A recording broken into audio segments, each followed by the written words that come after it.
Jasmine of grade 8C, studying in Delhi School of Excellence, Banjara Hills. We, the students of grade 8C, are going to recite a poem titled A Revolutionary, a Visionary, that I have written on the special occasion on the birth anniversary of an ardent leader during the Indian freedom struggle and also India's first president, Dr.Rajendra Prasad. Hope you enjoy it.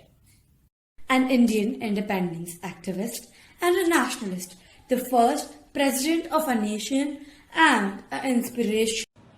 It's Rajendra Prasad, you might have assumed. The power of our independence, he proved. Today we celebrate his birth anniversary and talk about his glory. Born in Zirarti on 3rd December 1884, he learned Persian, Hindi, arithmetic and much more.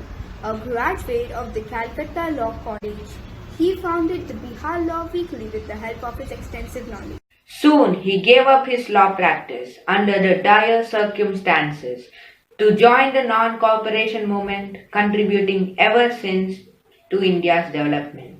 In the year 1926, in September, he was sworn in as the Food and Agriculture Minister.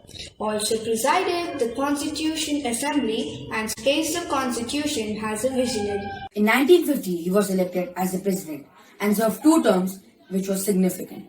And with much privilege, he served to establish Hindi as the national language. In 1962, after serving 12 years as the president, who was at all times vigilant, with Bharat Ratna, he was honored and wrote many books of experiences which he recaptured.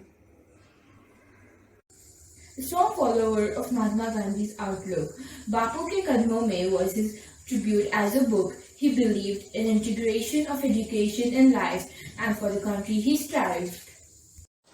Died on 28 February 1963 after leaving behind a vivid legacy forever alive in hearts with the patriotism he sparkled.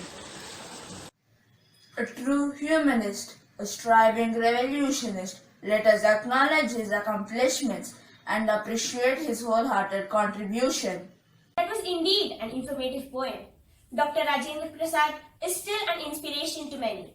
He firmly believed that one should have a pure heart and peaceful methods to attain his or her goals.